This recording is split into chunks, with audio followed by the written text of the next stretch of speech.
boa tarde.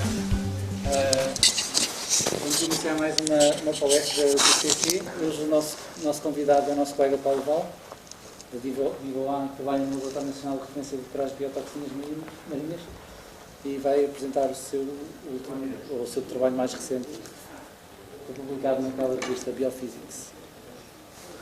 Força.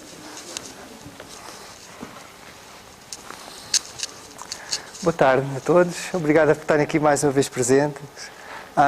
Este trabalho pretende ser um pouco a continuação e o aprofundamento do anterior, de modo que eu tenho que fazer uma breve revisão do que dei há um ano atrás.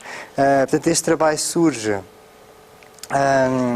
no âmbito do Programa Nacional de Monitorização dos Bulbos bivalves e, portanto, há muitos anos nós observamos toxinas que são bastante recorrentes e, nomeadamente, nós temos as mais frequentes são as toxinas amnésicas, as diarreicas e as paralisantes. E dentro destas toxinas, os episódios de contaminação com as toxinas amnésicas são habituais todos os anos, são fenómenos de pequena duração. Os fenómenos de toxinas diarreicas, esses também são muito frequentes, já têm uma duração maior, sendo geralmente os principais fenómenos que geram extensas proibições dos musgos bivalves ao longo da costa portuguesa toda e ao longo do ano. A outra toxina muito importante na costa portuguesa é a toxina paralisante. Esta, ao contrário das outras duas, tem uma ocorrência bastante variável. Pode ocorrer vários anos de seguida, pode estar vários anos sem ocorrer. Mesmo dentro desses anos em que ela ocorre assim de seguida, vários anos consecutivos, por vezes há um ano em que não se passa nada e os anos seguintes volta novamente a aparecer. E, portanto, esses ciclos longos de observação temporal que já temos aqui, mais ou menos cerca de umas 2 décadas, já passa das 2 décadas, leva a poder observar os dados que temos de uma maneira tanto já distanciada no tempo e de poder relacionar com certos fenómenos naturais que têm uma ciclicidade bastante longa no tempo. Eu, como expliquei anteriormente, nós no Ocidente temos pouco hábito de estudar estes fenómenos de larga escala e daí tanto o trabalho a continuação do trabalho ser publicado também na revista da Academia Russa das Ciências, a Biofísica, porque nesta revista há bastantes trabalhos que relacionam determinados fenómenos dos seres vivos com as flutuações da energia eletromagnética do Sol. A revista Biofísica tem sobretudo trabalhos de âmbito de saúde humana, dados que estudem a generalidade dos seres vivos são muito mais raros de encontrar. Eu, na palestra anterior, revi um pouco do que se sabe, algumas relações que há com plâncton e com microalgas. Quem não assistiu à primeira palestra, só lembrar que ela está disponível no YouTube do IPMA. Portanto, está gravada em 3 partes. E portanto, está aqui também a referência ao artigo anterior de Biofísica que foi publicado em 2013. Então, este trabalho pretende aprofundar matematicamente a relação entre a variação da atividade solar e da atividade geomagnética e a sua possível influência nos volumes de ginodino catenato e, portanto, as medidas indiretamente através da acumulação das toxinas paralisantes. E estender a abordagem aos fenómenos de PSP, portanto, que ocorrem na Costa Sul. Da outra vez, a abordagem foi restrita exclusivamente à Costa Norte, porque é nesta que ocorrem os volumes com mais frequência, maior intensidade, maior duração no tempo. Portanto, só uma breve revisão, então. Portanto, nós recebemos a energia do Sol. No nosso dia-a-dia nós apercebemos das variações, o Sol mais ou menos tem uma energia constante, mas não é bem assim. E nós hoje em dia já sabemos que as observações que já se fazem há alguns séculos, graças ao telescópio, permitem que nós no Sol observemos determinadas pintas que são denominadas manchas solares. E hoje em dia, através de medições, nós sabemos que a energia que o Sol emite, não a luz visível nem os infravermelhos, mas a energia no resto do espectro eletromagnético, como micro-ondas, ondas de rádio, raios-x, ultravioletas, essa energia emitida pelo Sol varia bastante ao longo do que se chama o ciclo solar. Portanto, as manchas têm um ciclo de aproximadamente 11 anos, que vocês no gráfico da direita têm marcado com a linha azul, portanto é o ciclo do número de manchas solares. Hoje em dia fazem-se medições da variação de energia, portanto, que nós não podemos ver a olho nu. Portanto, vocês no gráfico, portanto, na linha verde, vocês têm uma das medidas da energia do Sol, que é a emissão do fluxo de rádio. E é uma energia que é muito prática de medir, porque ela não é bloqueada pelo teto de nuvens e, portanto, pode-se medir todo o ano, independentemente das condições climatéricas. E, portanto, como vocês veem os dois gráficos, portanto, a medição do fluxo de rádio e o número de manchas, portanto, são gráficos que seguem, acompanham em paralelo um ao outro.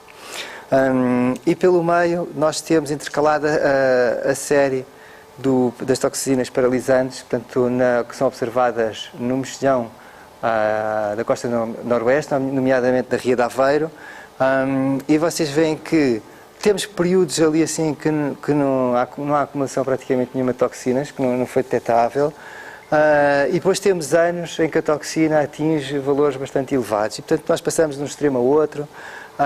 Pelo meio, como disse, desses anos em que ocorre a toxina, anos quase não há nada, e portanto vocês têm ali assim, portanto, a relação sobreposta entre o ciclo das manchas do Sol e a evolução da toxina, e o que parece que este gráfico nos leva a observar logo à primeira vista é que os fenómenos de maior intensidade de PSP coincidem com os mínimos solares, portanto estão relacionados inversamente os dois fenómenos.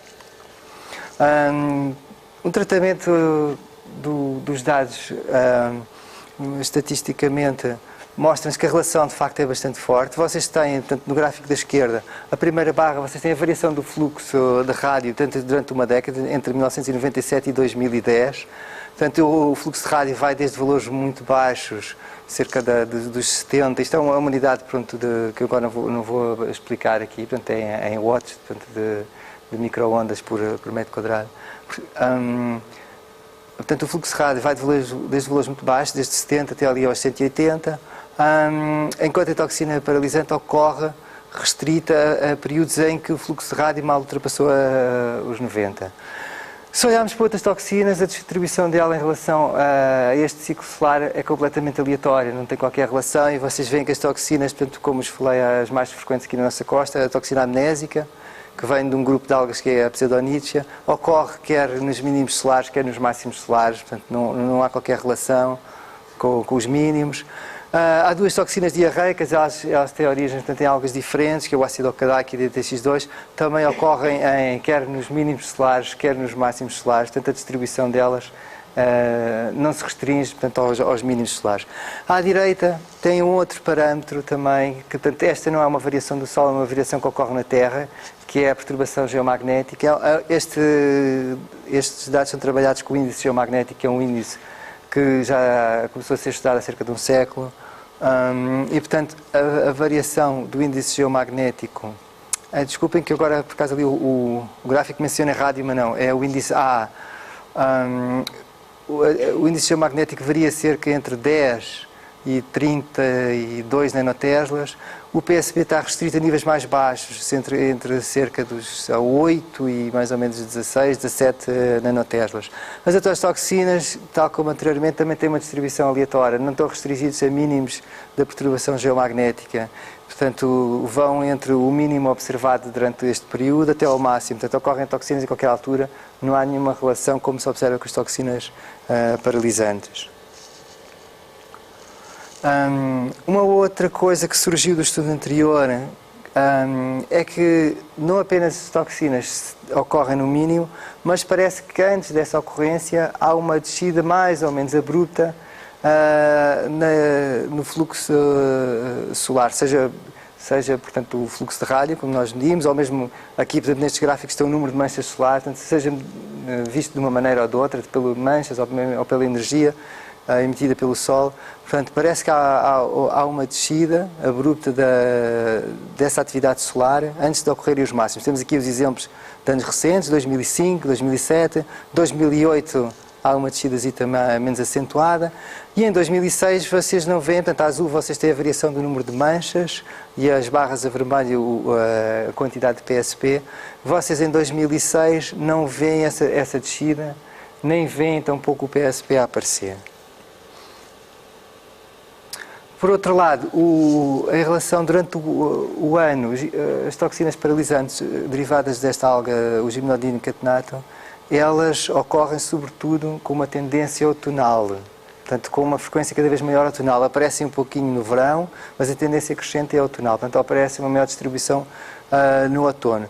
Se a gente pusermos isto em gráfico, parece que temos uma tendência crescente que é invertida com a tendência do Sol nesta altura, que é sempre a declinação. Portanto, o Sol tem cada vez a exposição da alga à radiação do Sol é cada vez menor. Mas, portanto, eu não vou pegar na variação portanto, dentro do próprio ano, a variação sazonal, vou aprofundar só a relação entre anos.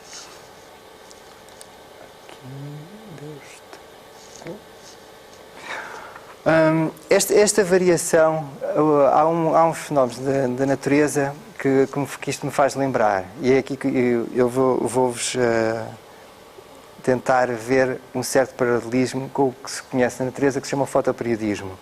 Nós, os seres vivos, nós temos ritmos circadianos, são os ritmos, portanto, diários, e há ritmos a escalas de tempo maiores. Um dos que é estudado há mais tempo é o fotoperíodo nas plantas. Isto teve, portanto, já há várias décadas, isto tinha grande interesse na aplicação da agricultura, sobretudo na parte da floricultura, portanto, saber quando é que as plantas florescem e como é que se controla isso. E, portanto, o fotoperíodo, nós temos dois tipos de plantas, as plantas de dia curto e as plantas de dia longo. Na realidade, nós estamos a ver a coisa ao contrário, porque na realidade o que interessa não é a duração do dia, mas é a duração da noite. E, portanto, numa planta que é estimulada por uma duração da noite longa ou a duração da noite curta, o que pode perturbar portanto, esse sinal do fotoperíodo é haver luz durante o período noturno. Mas pronto, mas habitualmente na gíria o que se fala é as plantas de dia curto e as plantas de dia longo. E portanto, o que é importante aqui é que as plantas vão-se apercebendo da duração do dia, isso funciona como um estímulo para desencadear a floração. Mas este tipo de estímulos não é exclusivo das plantas, esta percepção de estímulos não é exclusiva das plantas, e muitos outros seres vivos também fazem medições do tempo e medições tanto da energia circundante. Nós temos aqui o caso do exemplo do fotoperíodo em animais. E isto tem uma aplicação muito prática para o animal. Este exemplo que eu vos dou aqui é da ovelha lanzuda. Ela, aqui é o mesmo animal em duas latitudes completamente diferentes. Vocês têm a linha azul escura nas Ilhas Virgens, portanto, que estão em zonas tropicais, paralelo 17, e no estado do Utah, no paralelo 41. Então, o que é que acontece? Numa zona tropical não há habitualmente restrições de alimento nem de água.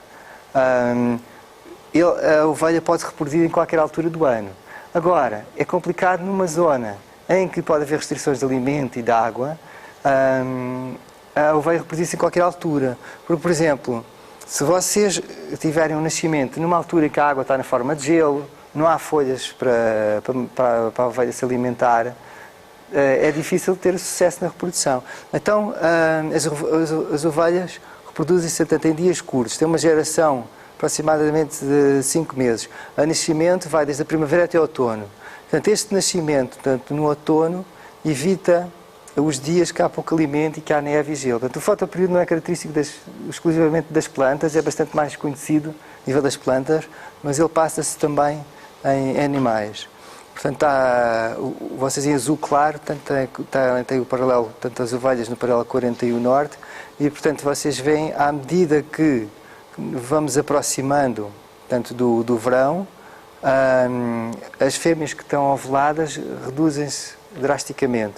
Portanto, não sendo possível a gestação, portanto, praticamente aí entre o junho e o julho. Lá está, a ovelha que nascesse daí a 5 meses ia nascer em pleno inverno, na altura do frio extremo, na altura, portanto, em pleno picos do gelo, da neve, em latitudes elevadas.